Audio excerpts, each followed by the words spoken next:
Today, I sat down with Alec Harris, CEO of Haven X and a leading voice in privacy and security, known for his work at the intersection of digital systems and human behavior. His work focuses on a simple but increasingly urgent question: what does it mean to protect ourselves in a world designed to expose us? Alec approaches this not just as a technologist, but as a practitioner, someone who understands that the real attack surface isn't just our systems, it's us. You'll notice his video is intentionally darkened. That's not a stylistic choice. It's a reflection of the principles he lives by. In a conversation about privacy, Alec practices what he teaches. In this episode, we explore the growing sophistication of tracking and evaluation technologies and the quieter skill required to navigate them: discernment. Not withdrawal, not paranoia, but balance. The ability to engage with modern systems without being unconsciously shaped by them. Here's where we begin. For most of human history, danger was visible. You could see the enemy, you could see the weapon. But today it's different. When most people think about cybersecurity, they imagine hackers and machines attacking machines. But increasingly, the real battlefield isn't technical, it's human. We're living in a world where CEOs are being targeted in the streets, companies are engineering our attention to shape behavior, and sophisticated actors can track down personal information with intelligence agency precision. As a species, we've built incredibly powerful systems, but we're still learning how to live with them. So in this environment, who are we actually protecting ourselves from?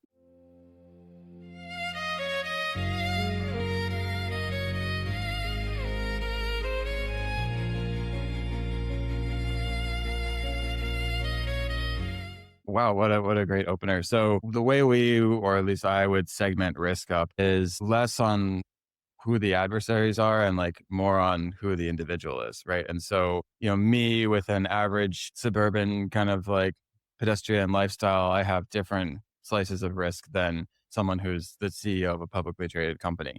And so the answer, like who are we protecting ourselves from, depends on a little bit of what do we have to lose, or what do the outside world, what does an adversary think they could gain from targeting us? And targeting, right, could be digital targeting, it could be cyber targeting, it could be physical targeting, it could be reputational, right? It could be espionage, commercial intelligence. And so, it's easy to think of, and we've all seen this photo of kind of the hacker with the cloaked mask and then maybe the Guy Fawkes, face mask. And that's an easy one, but really I would say, as opposed to who do we have to protect ourselves from? It's what do we have to protect? Mm. And then from there, we can build a framework about who we have to be concerned about. And a very simple and tangible example would be someone who owns bearer assets, whether it's diamonds or stock certificates or Bitcoin or gold or whatever, has a very different risk calculation about their home security than someone who keeps everything in the bank and at Vanguard and a safety box at the bank. Right. And so that's just an example of how you might have two people who are similar who would bifurcate that risk very differently. That's fascinating. That's a really great way to look at it. I was imagining Mr. Robot as you were talking about Yeah. that. It was a great show. Yeah. I was having dinner, this is very timely, with some friends a couple weeks ago, and the topic of privacy and security came up. And someone at the table said, "I'm happy to trade privacy for convenience because I have nothing to hide." How do you respond when someone says something like this? And at an existential level, like, why does privacy matter? Yeah. So I would say more than half of the people that I meet would have that worldview. And it's not necessarily wrong, because the chances of any one individual being targeted are somewhat slim on the whole. Right. And so, but it can happen. And the reason that someone who thinks they might not have something to hide or to protect might be lulled into a false sense of security is there are countless examples, vignette after vignette, of people who didn't realize that they were going to be subject to scrutiny or the ire of the public or to some kind of security incident.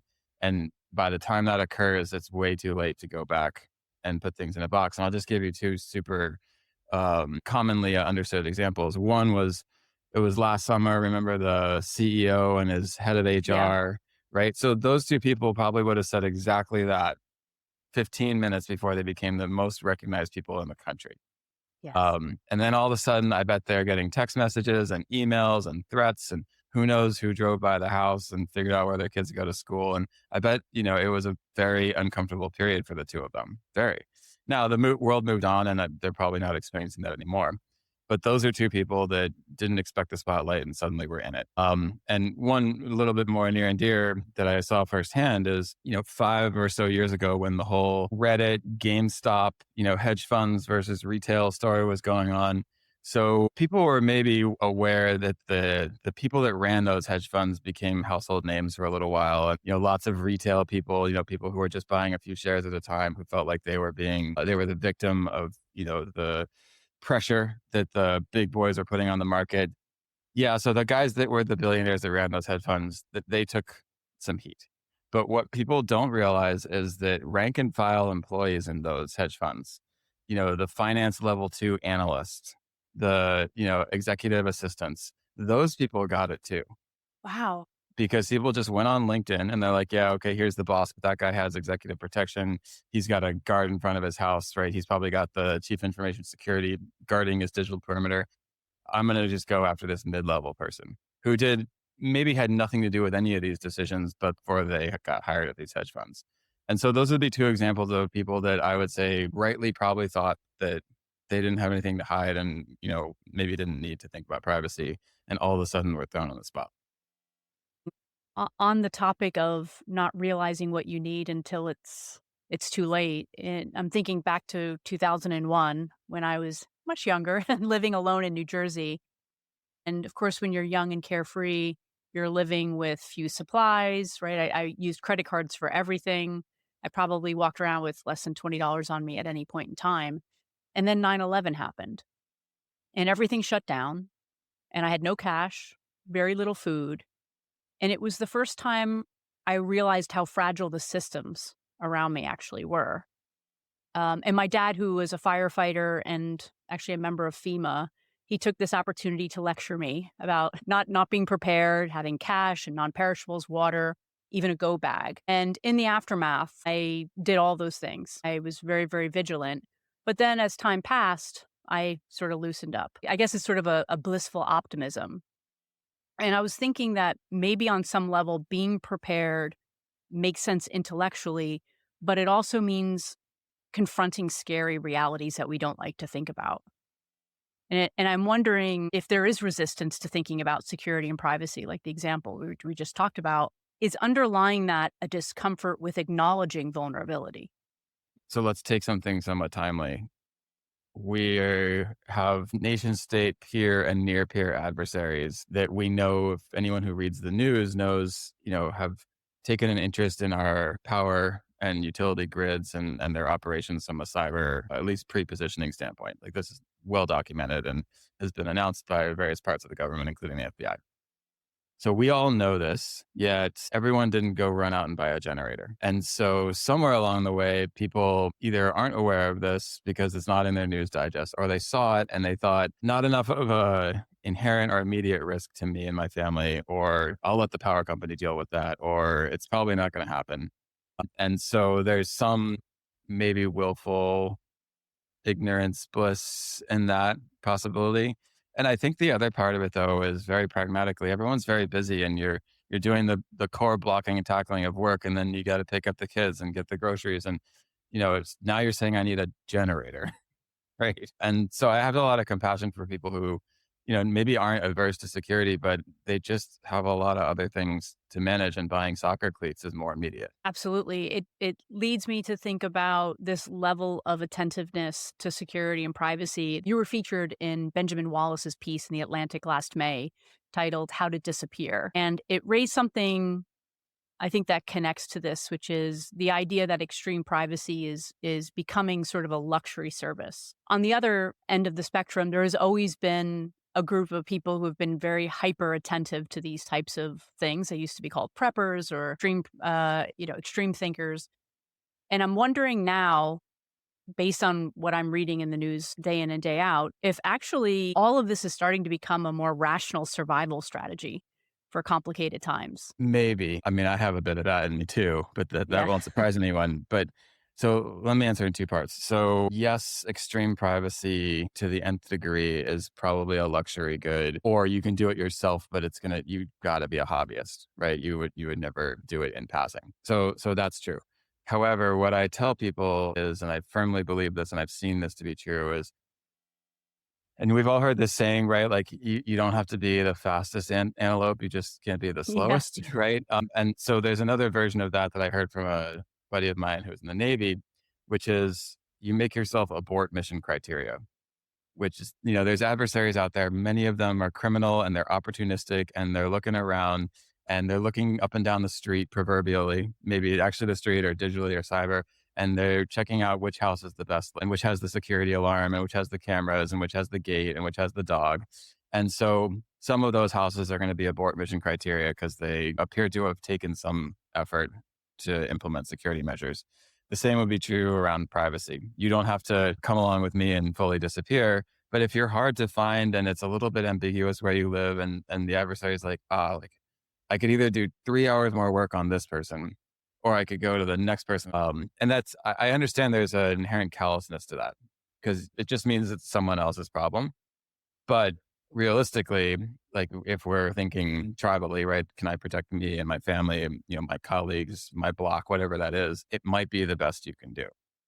So that's one part of it. But then, is this sort of paranoid thinking becoming more mainstream or de rigueur or something?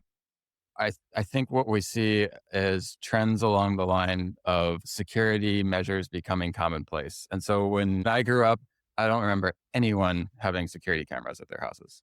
Like it just, Same. and like some people had alarm systems, and even that was like, oh, wow. But you locked your doors.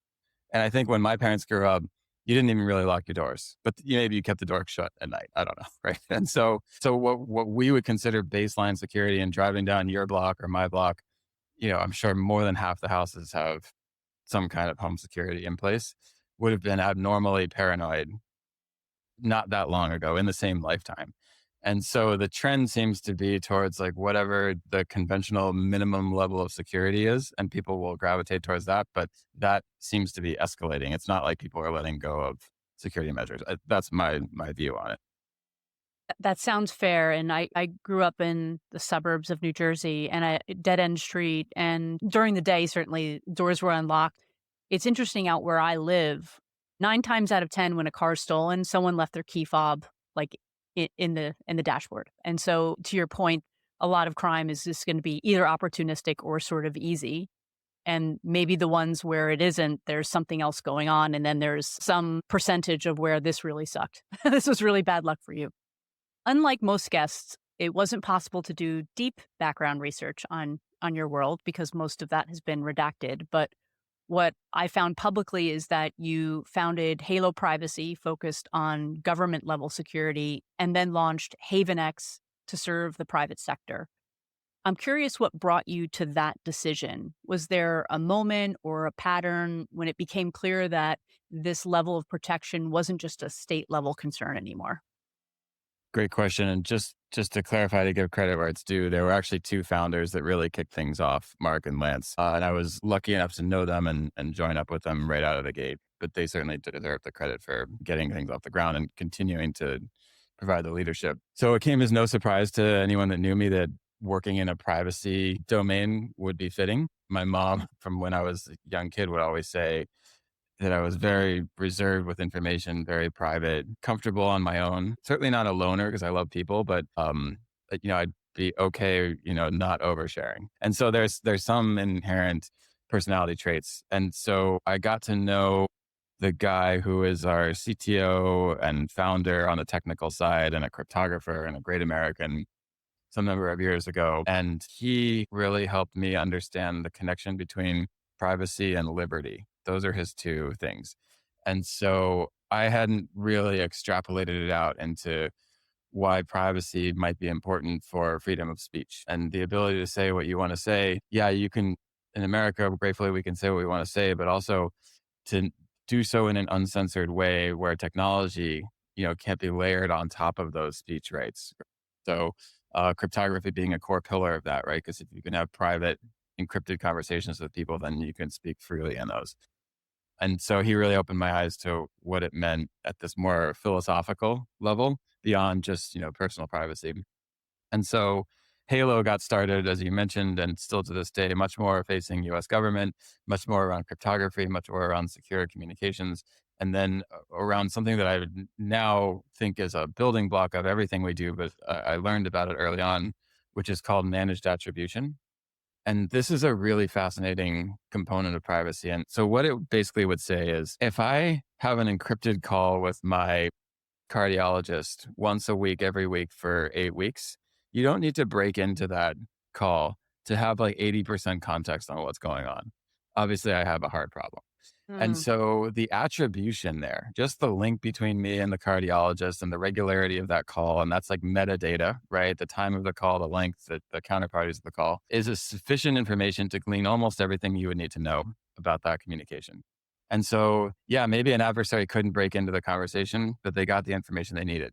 Well, if you take that and project it out into a much more critical scenario where someone is, working with someone in a hostile foreign country, and maybe just the fact that they're communicating from America to this other country is damning enough to get them thrown in jail, right?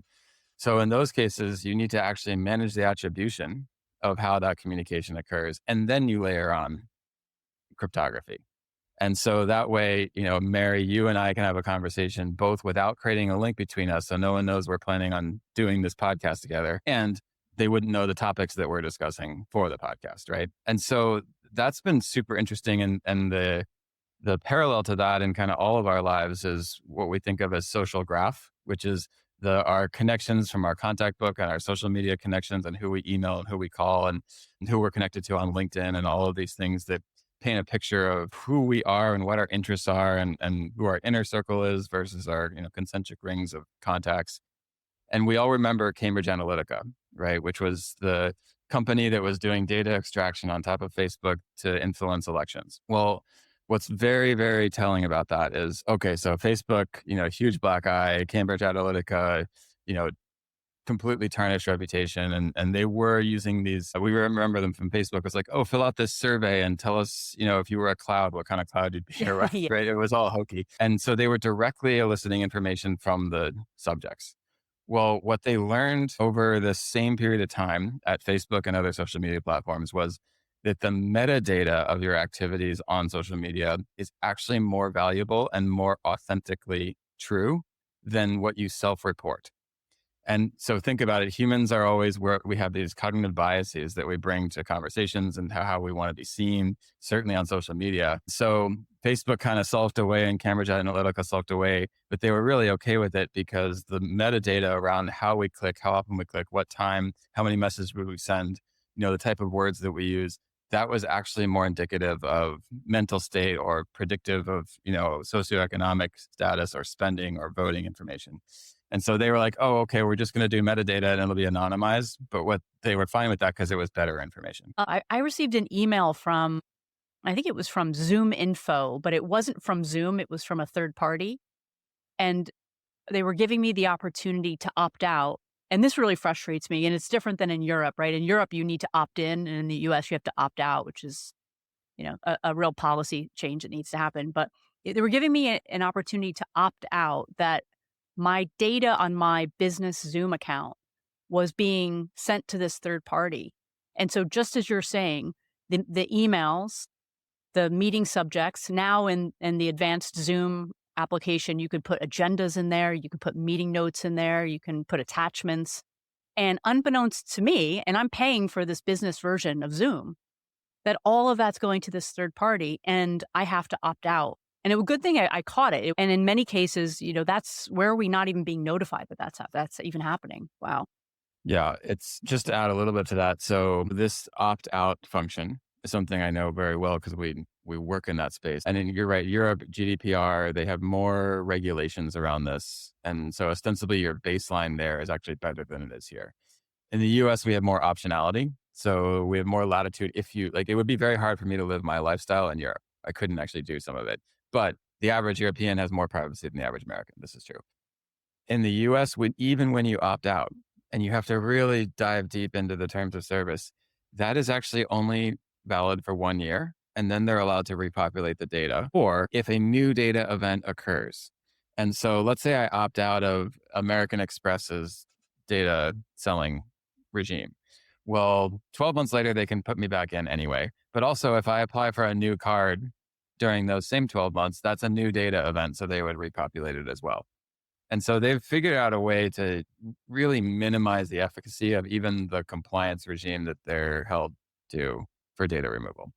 The other version of this, and I've seen this firsthand because I go and I request data from different platforms, so that you've probably seen it at the bottom of a website, it'll say, request your data. So I do that.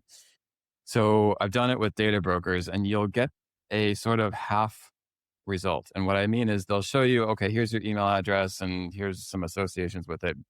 And then they'll say, but by the way, your data is also mixed in with a bunch of other data. And we can't actually extract it from the data lake because it's bound and, hashed with a bunch of other information. And so here's the data we can show you. And then there's a bunch of other stuff that we can't do anything about.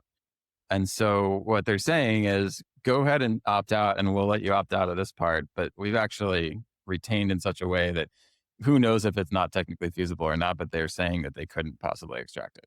That to me is problematic. And is the assumption that when you signed up for that service, there was some sort of terms and conditions that was 100 pages that you signed off and that was in there? Yeah. And so there's this great book called The Age of Surveillance Capitalism by Shoshana Zuboff. And so she pulls a vignette into that book, and I'm going to get this slightly wrong, but it'll be directionally correct, that some academics researched how long it would take you to read all of the terms of service that an average person engages with in a year. And it would actually take 76 days of your year to read all the terms of service that you have to engage with to get through the year. So they know we're not reading it. And I've read some, but I don't read all of them either. I mean, even if we ran it through GPT or something, like ultimately, like our iPhones, I mean, are we not going to use that product, right? It's not like we have really at this point much choice. And speaking of choice in the online world, even having a social footprint has become more important for livelihood and even professional belonging. So most people are off Facebook. I'm pretty much off Facebook and the Meta apps, and I want to talk about Meta apps in a minute, but LinkedIn is really important professionally. And recently I was asking GPT, it does this very clever thing. And I want to talk about AI too, because I'm very conflicted because I'm loving it. And I'm also kind of having the, flashbacks of early social media. But I took screenshots of my profile and I asked LinkedIn for improvements or how to optimize it.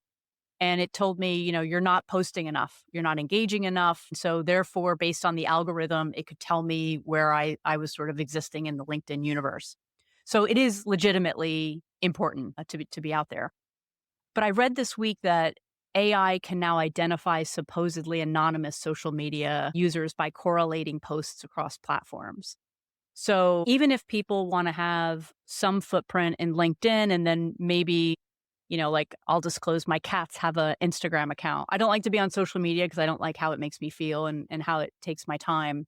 But every once in a while, like there's some fun stuff on there. But my cats have an account. But now it appears that it doesn't matter. All that clever stuff, setting up like different Gmail accounts and setting up like there's some sort of meta view of Mary that knows exactly what all these things are. And so I'm probably toiling away thinking I'm being very clever. And it sounds like it doesn't really matter anymore. So at some point, it feels like we need to figure out how to be visible but reduce the risks that come with it. How are you advising your clients on this? Yeah. So like you have found value in having being discoverable to some extent, right? And it's actually professionally reassuring to people that, yeah, okay, he looks like he does this privacy stuff, but at least I can see he's a person, right? Like there's something there. And so I too am on LinkedIn. We're connected on LinkedIn.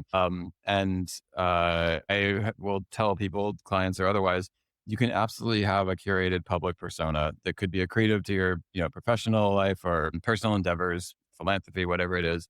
And you can separate that out from the crown jewels, which is the names of your kids, where they go to school, your home residence, your personal phone number, your email address, the things that don't actually need to be revealed in furtherance of your career. Those two things can occur. Now, what you referred to, and I know exactly what you're talking about because I saw the same study and I shared it with some of the technical people in our organization. I was like, can we do this too? But there's certain forms of stylometry which is one way of, it's a heuristic. It's not like Okay. dispositive, but it's a heuristic saying like, oh, the writing style here or the posting cadence or even like the way that they use the keyboard seems to be the same. And so we think that's the same person. And so that's been used as an investigative tool for many years. And it's been used to try to figure out who Satoshi Nakamoto was, right? Using these stylometry tools. But then there's another part of it, which is there's cross application tracking. And so on your phone, when you're running your LinkedIn application, it can actually see down into the phone, into the operating system. It knows how many pixels are on the screen and what colors you're using and what language your keyboard's in. And it actually drills down even into the hardware, which you can't change. And they'll tell you things about the actual physical handset. And Wow. so what LinkedIn sees is that. And then LinkedIn might be buying data from Zoom and it'll see that same, it's called a fingerprint. It sees that same fingerprint. And even though maybe my Zoom account is in one email address and my LinkedIn is another, it'll say with a high certainty that's actually the same user. And so there's the stylometry heuristic, really educated guess version. And then there's the fingerprinting, technical assessment of the device. And between the two, it's really hard to hide. Wow. Wow. So I had something similar happen. I was looking for a new camera, new for this podcast, and I went on Amazon and I saw it, but then I wanted to go to the company's website. So I flicked over. When I went back to Amazon, the price went up. And so I opened up another browser and entered Amazon without an account. And I thought I was being clever. But to your point, it knew it was me doing that, either my IP address or whatever. And I was using a browser. I wasn't using an app because I had heard having the app itself has more danger. But it appears that if there's this cohesion of technology companies and whatever way that might be formalized or not, if it's on your phone, if it's on the hardware, if it's on the browser that another company has, if those 3 or 4 different organizations are connected in some way, even in selling data, that it sounds like a lot of what maybe I thought I was doing that was clever is really pointless. Well, yeah, I wouldn't say it's pointless. And you're talking about dynamic pricing, which I think is going to be a issue that probably gets all the way into regulation because One would hope. it's predatory. And so what they're seeing is, look at Mary. Well, she lives in this zip code that has an average income of X and whatever other like socioeconomic descriptors can be assigned to your browser session. And then they'll be like, well, if she's looking at Delta and she's from that zip code, let's push economy plus and business class seats. And if she comes back again, let's add 20%, right? Because maybe she has discretionary funding to go on vacation, whether it's $800 or $1,200, right? And so that for sure happens with the airlines. It seems to be happening elsewhere. But there's another side of this that's even more insidious, which is there's the marketplace where that data gets exchanged is called RTB. It's real time bidding. And Mm. so what happens is it's like a stock exchange for marketing information. So that browser session that you've engaged in, it may have been served up by a Google search, let's just say. And so Google is then taking that session and they're bringing it into this RTB market and they're saying, here's what we know about this session and this IP address and this browser fingerprint. Who wants to buy an ad on this? And maybe it's United, right? Because they see that you're looking at Delta and like, oh, that's a high value customer. Let's go get Mary. Well, when they do that, they're also buying little slices of data associated with the session, which can include the location of the device. And so in the case of a mobile phone, if there's multiple real-time bidding sessions going on throughout the day, some of which are bound to device location, I could go into that real-time bidding market, even though I'm not looking to serve ads, and I'm just buying the underlying geotemporal data, where that phone moves over time. And I could use that to see where your phone goes. And if I know where your phone goes, I have a pretty good idea where you go. And so this data is 100% available commercially. I would argue it's probably not the indicated intent for that data, but it's a byproduct of it for sure. Wow. Okay, I've got a million things coming over me right now. The first thing is to the woman who made that comment. I'm happy to trade off convenience and privacy. This was the exact example I gave her. I said, so next time you have a wedding on the West Coast and the airline can tell that's in San Francisco and you have to go, and now the flight costs are going to be different. Are you okay with that? That was the one thing that made it a little clearer to her. This week, there was a report that federal agencies were able to track phone locations using exactly what you're saying, the advertised data. And, I think this is what scares most of us, which is how much personal information exists in this commercial data market without our real awareness. We don't know how it's being hosted or who it's being sold to. What is the public misunderstanding about how this kind of ambient data capture is going to affect them, like this manipulation of pricing? But also, is it secure and could it be sold to people who have a more harmful intent? Yeah, 100, it for sure is being sold that way. So I'll give you some like metrics to try to frame this a little bit. And this is data that's a couple of years old, but it's probably only been amplified since I saw it. If you take the gross revenue assigned to just the domestic data broker marketplace, it's somewhere north of $250 billion a year.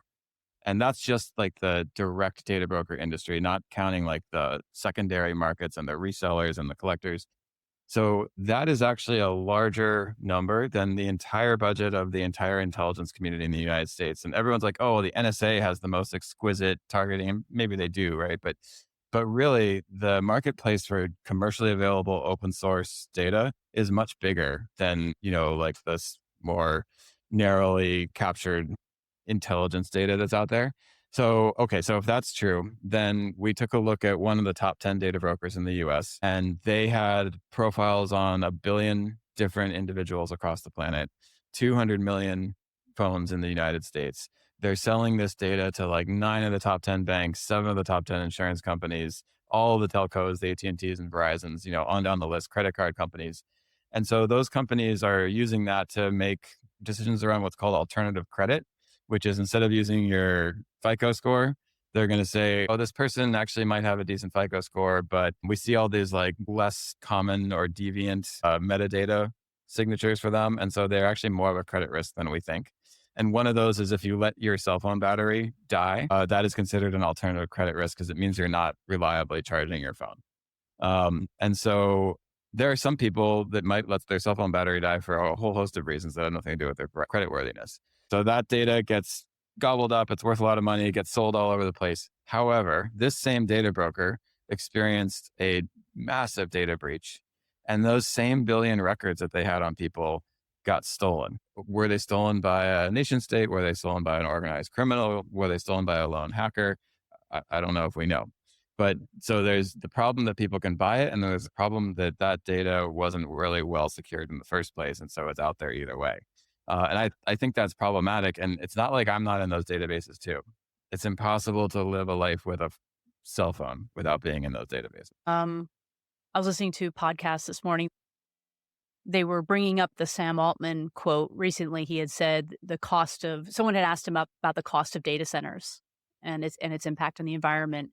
And his response was something along the lines was, well, do you know how many resources a child takes up? It gets to the point where it can seem a little like domination and control versus optimization and convenience. About 8 years ago, we had a leak in the apartment, and I was having a verbal conversation about needing to get new flooring. And at the time, we had an Alexa device in the apartment.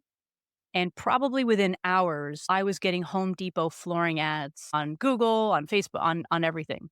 And Alexa was gone the next day, and she hasn't been back.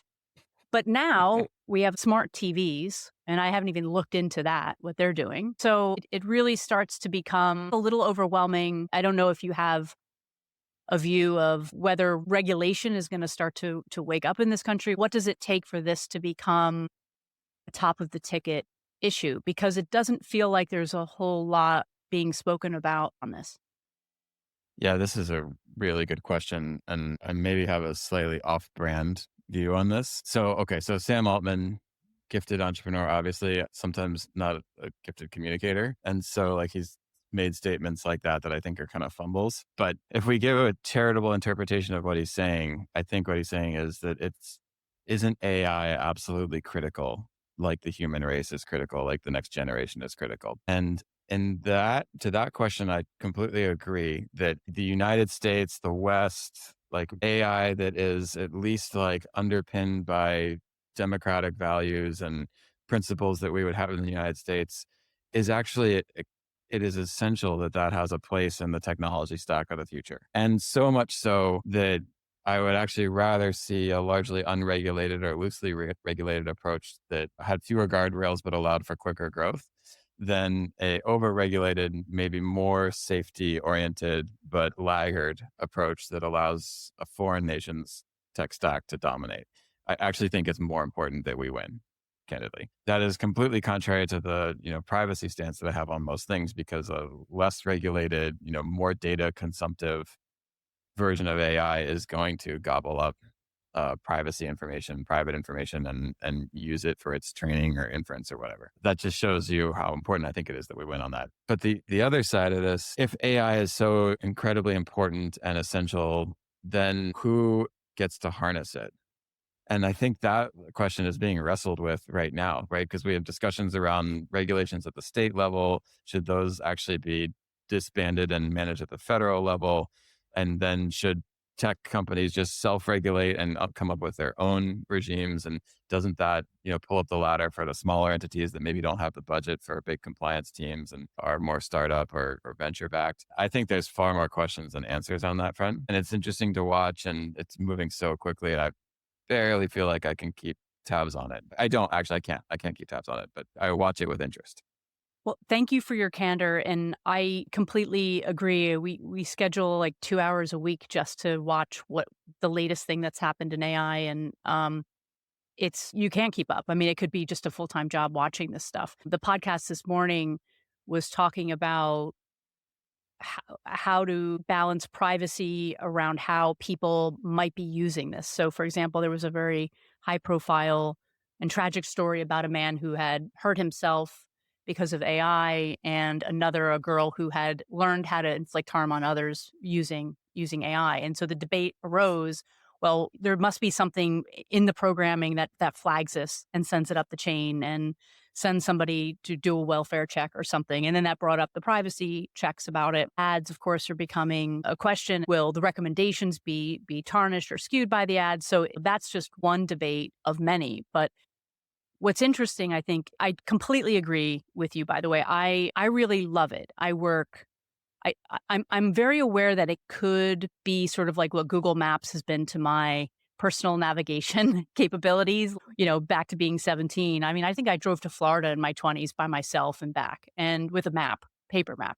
And now if Google Maps doesn't respond too quickly, I get very anxious and I'm like, "Are you on? Is the volume on?" So I can see how reliance on a tool like Google Maps has compromised my ease in navigating for myself. And I am aware that if I use it for things like writing too much, editing's fine, spell checking, being a thought partner is fine, but I don't want to lose the muscle, these other muscles because the tool exists. But people are using it for things like medical diagnosis, personal decision making, emotional processing, even therapy and companionship. But at the same time, I'm assuming malicious actors have access to these same tools. I'm curious where you see AI playing out in the future of privacy and individual security. Will it strengthen our discernment or could it erode it? Wow. Yeah, I think the jury's still out. I actually don't know. It's one of those is the good AI going to save us from the bad AI? Yeah, And I don't know. And it certainly lowers the barrier to access capabilities that would have required lots of training previously. And so the example would be, okay, like now a bunch of people can code that couldn't code 6 months ago because of Claude Code. And so, okay, so that's great. So people are building more apps and, replacing expensive SaaS services or whatever. But some of those people are going to figure out how to code something nefarious. And so the question then becomes that person was probably a bad person to start with. But have we just made it super easy for them to amplify that instinct out that, would have been inaccessible to them previously? Maybe. The thing about the people who have spoken to AIs and then later committed suicide or those stories are pretty horrifying. At the same time, would those have been just Google searches 6 years ago?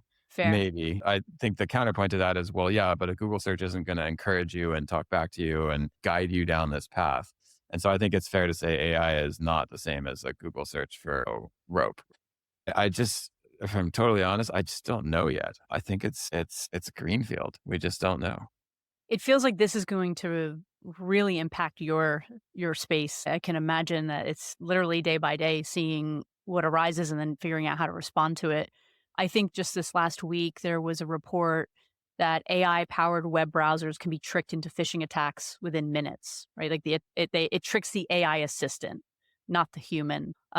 It does feel like an arms race, the nuclear equivalent. And to your point earlier, which I agree with, and was Oppenheimer's, retort. It was that someone's going to build this, and so we need to build it. And yeah, it feels like it's moving pretty rapidly. Speaking of moving rapidly, I want to let me just lighten it up and switch gears and go back to being more philosophical. A Please. little palate cleanser. So humans evolved in tribes where visibility meant safety, but digital networks seem to have inverted this. So a lot of this visibility, and you mentioned some examples earlier, it amplifies outrage, it accelerates public shaming, creates attacks that didn't exist before. I'm wondering what your thoughts are about how we evolve from here. I recently did an episode on recursion. I talk about patterns, universal patterns. And so this idea of recursion or, feedback loops. And some of the behavior that starts out as being very bizarre and random, this sort of random data point, then all of a sudden becomes a thing. Terms I'm just learning, like mobbing and doxing. Do you think it's the case where something happens, it becomes amplified through the system that we're all, have on 24/7? The algorithm pushes it around, and then maybe someone else does it. Maybe then it starts to become normal. So I don't know if you can speak to a little bit of this behavior and how we operate as a society. Yeah, I'm sure you're thinking some of the same stuff around digital relationships, digital interactions can be transactional, they can be disposable. It's easier to feel empowered behind a keyboard than you might in person. And you don't learn the same social skills and the cueing of like, nonverbal communication. If you want to be a bully in high school and it's 1985, you kind of got to like be a bully and like live up to it, right? And now you can just hide behind a keyboard or you can create a deep fake of someone that's non-consensual and maybe explicit. And I feel fortunate to not have grown up with that experience. For sure. And yet, as a parent, I worry about it for these up and coming generations. And certainly, there seems to be an anxiety that comes with being digitally native. That's well documented. I love to meet people in person. I feel like one coffee is worth 10 Zoom calls. Hmm. And a phone call is better than a text, right? And a video call is better than a phone call. And so I don't know if those are things that are going to be valued in the future. And I could see two versions. One is that they become more valuable, like there's a artisanal value to a human interaction. And then the other side of it is that it just becomes an old timey thing. Oh, you're meeting for coffee? Like how quaint, right? Yeah. A Right. My, picnic my in the robot park. brings me my coffee. Yeah. I think humans are social beings, right? And I think we actually suffer in isolation. I think that's well documented. And so and we are tribal, like you mentioned. I think this is sort of a trope, right? Many generations ago, most people you could know was 50. You might know your tribe and the next tribe. And even 100 years ago, you lived in a small town and a big city is what we would consider a neighborhood now. And so you could know everyone. And there was an inherent privacy to that because there weren't even that many people to tell, and there wasn't anyone who could see what was going on in the privacy of your home. Well, now when we say in the privacy of our home, that's a misnomer entirely.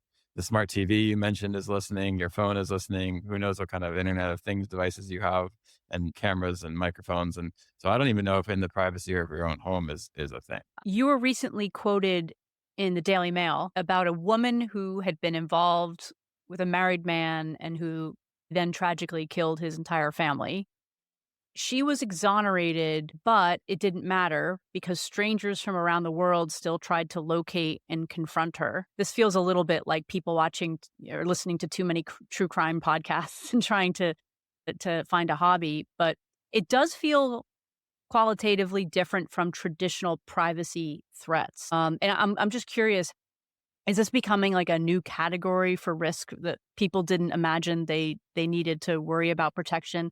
I mean, to your point about the Coldplay concert at the beginning, people who had no idea that this would be an issue. This was someone on the periphery, or maybe like some of those employees that were sort of almost like collateral damage in the process. Are you seeing more of this? Yeah, it's sort of a cultural idiosyncrasy we have, at least in the US, where something will happen and it'll be in the zeitgeist, and then the sort of amateur analysts or sleuths of the internet will and this has happened in sports, right? Where someone like interferes with a baseball game inadvertently, like catches a ball that maybe could have been caught otherwise. Yeah, And yeah. then all of a sudden their picture comes up on ESPN and then everyone figures out who that is. And the home team makes their life miserable for 72 hours. And I've actually seen this up front. Someone that I know in my life, their brother is a notable athlete, and but not a household name, but a notable athlete. And he did something in a game. I forget actually the particulars of it. He started getting a lot of hate mail, hate texts, hate calls. But it wasn't just him. It was his sister. It was his mother. It was his father. It was his brother. And it actually persisted for quite a while. And so this is another example of people who, didn't necessarily think like who would think that what their brother does on the football field would have privacy implications for them. The other side of that though is there's this sort of like white hat vigilantism where people will find someone who is doing something nefarious and they will report them or there's a form of doxing that is well intended. I don't know if you've ever seen the documentary. It's called Don't F with Cats. I heard the premise, but So please continue. Like, please well, explain it. it's a horrible premise, right? And it's implied in the title. But the actual story is about these good guy, good girl vigilante online sleuths that spend years tracking this bad guy around the world using the tiniest little clues in the backgrounds of photos. And they figure out who he is and where he is. And they help the police catch him. And by the time they find him, he's escalated from animals to people. And so it's a very dark story, but it's also a story about what you can do with persistence and a group of people who are willing to spend their own time trying to find someone. The takeaway is the tiniest little clue could, in the right hands, be magnified into, an identifying point on someone. Based on everything we've discussed, I would expect that there'd be more demand for this type of work. And we certainly know that many people are looking to reskill right now, given AI's impact on traditional employment. Do you see this becoming a larger professional path? And how does someone even enter a field that requires staying out of the spotlight? Great question. So I always say our business is growing. Anecdotally, we see demand and the cognizance that this privacy thing is a thing, right? Um, the challenge is it's not like some of these more bona fide disciplines like cybersecurity, where every school in the country has some kind of cybersecurity program and will graduate you and there's certificates. And it doesn't really exist in privacy. I was sort of self taught and lucky enough to be around other people who thought the same way and read books from people who've done this who are better than me at it and then implemented things and learned things along the way. And for that reason, it's actually very hard to hire someone who's already fully fledged and can kind of start on day one. We tend to, as you mentioned the word apprenticeship, like bring someone in, and the best training is to believe it. Mm. And the reason for that is there's there are going to be things on the periphery of your pattern of life or your life experience or your dynamic at home that are very hard to anticipate until you get there. And then you're going to be there and you're like, oh, I hadn't thought about that. What am I going to do? I'll give you a throwaway example.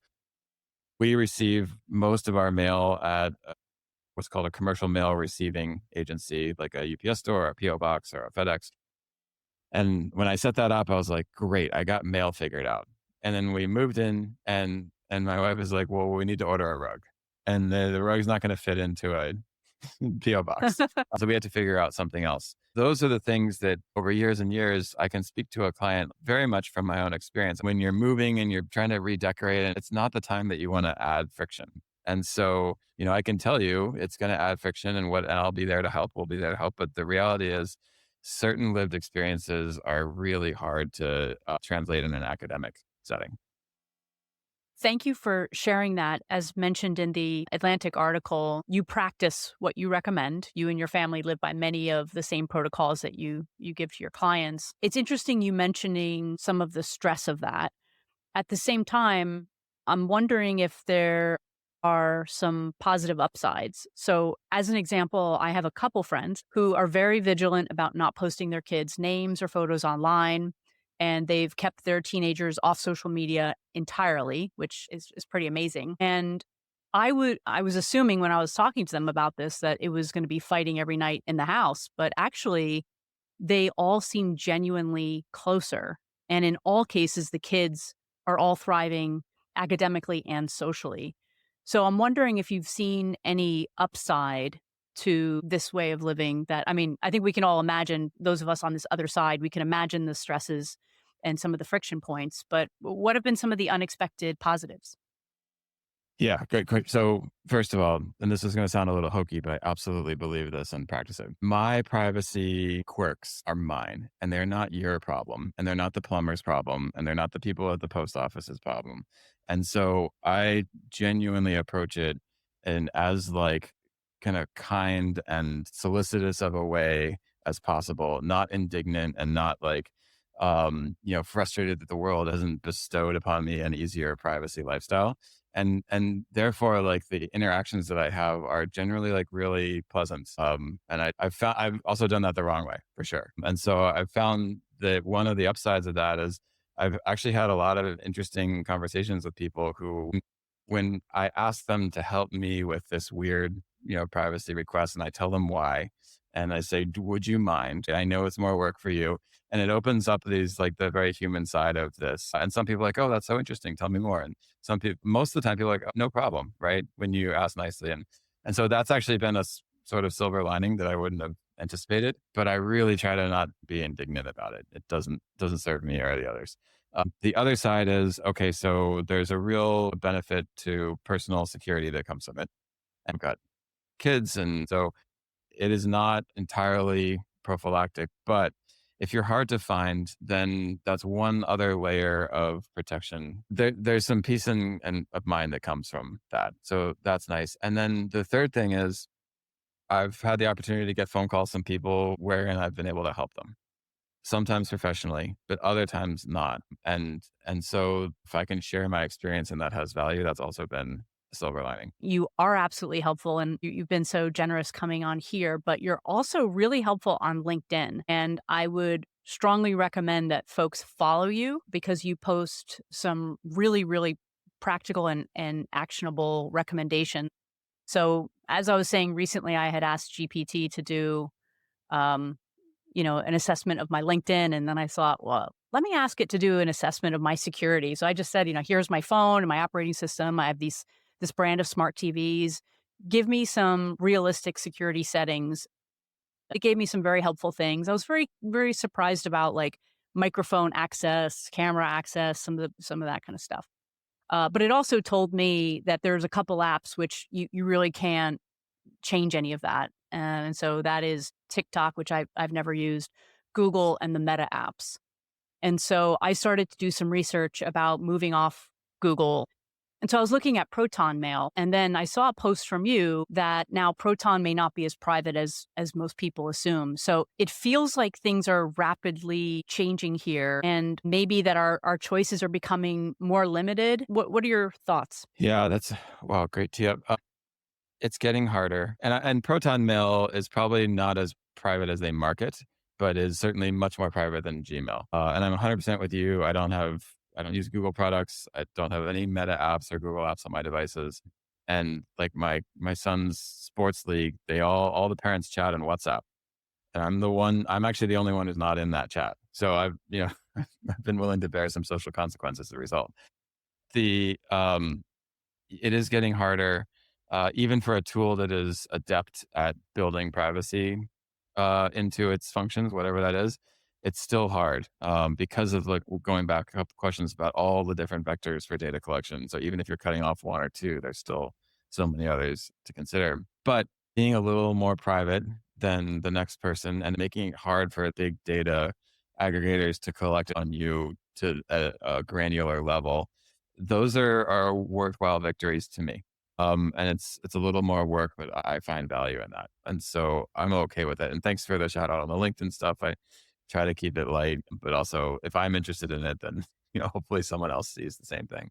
Well, I mean, and some of the things in your world are probably more geared toward a certain type of person. But we all use browsers. We all have issues around passwords and things that now are just sort of table stakes. The other thing that you recently posted, and it was such I was selfishly was so helpful. It was so helpful to me because I just did this thing that GPT gave me recommendations, like have a really great password manager. I'm like, duh, of course I need a great password manager. So I buy one and I install it, and then I found another browser, and that browser didn't have a password extension with the manager I used. So then I found one that did, and then you posted, oh, actually, it's not safe to use the browser extensions. So I think to your point, now I feel comforted by what you just said, which is like being reasonable here is probably going to get you X percent there. But if I fret about every possible thing, like it's a slippery slope, right? I'm never going to get there. Yeah, and it would be great if all I ate was broccoli and, you know, grilled chicken, but it's not the reality, and it's not the reality for most people, and so improving and being cognizant and exploring a little bit of incremental change on these fronts, I think is a great victory and is accessible to people, and there's so many tools out there that are free or cheap, that, don't require an advisor or someone to sell you expensive software. Those things are really great starting points, and they could be endpoints for people too. And if someone, hears this or is interested and just ends up, deleting a couple apps and using a VPN and, using a password manager, that is outstanding news. Well, That is it's great. perfect. You just teed me up perfectly. But I was going to ask you as we wind down if there were a couple tips that just very generally that are just good basic hygiene for people to know and understand. Where to start? So I have some that I recommend, right? And like password manager for sure is a big one. And we've hit on some. So avoiding some of the worst offenders, like Google is their entire business model is predicated on collecting and selling data. And that's fine. It's an amazing company. And their stuff works well. And they're not bad at, they're actually great at security. They're just not really good at privacy. And so what I would actually say to people is, as opposed to some apps or things that I would recommend, is just to explore a little bit about what's going on in this privacy world, and understand how data is collected and maybe consider what in that world is meaningful to you. And so maybe if you're a parent, that it's just protecting your children.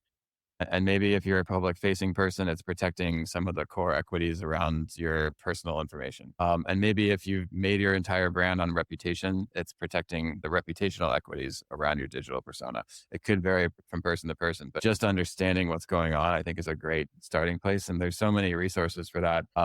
And not the least of which is one that you mentioned, which I really like, which is you can actually talk to your AI and say, tell me how you collect data, right? How does Google collect data? How does Amazon collect data? And you'll get great, succinct, largely accurate answers. And then from there, you can leapfrog into, okay, now I'm willing to explore. But the reason I say this is if I recommend using a VPN, okay, great. And I do. And then you use a VPN, but you're not quite sure why, other than you heard someone say to use a VPN. What might happen 6 months down the road is you're like, using a VPN is annoying because I can't really watch Netflix with it because they're always blocking me, because Netflix needs to know where you are to make sure that the programming that you're paying for is regionally allocated. Oh, that's right. And so then the likelihood that you're just going to give up on the VPN because the understanding of why might not have been there is higher. And so I would rather see someone do a little bit of privacy stuff that they care about forever than try to take on a bunch of things because they heard it somewhere. And it's the same, like you hear someone mention a supplement and you're like, oh, I got to get that supplement. I heard it cures whatever. And you didn't really understand, like, do I even have that problem? Right. And like, does it work? Has Yeah. anyone else validated this? And so I know that's maybe the answer you were looking for is like these three apps to rule them all. But my answer is that just being armed with the information is a great starting.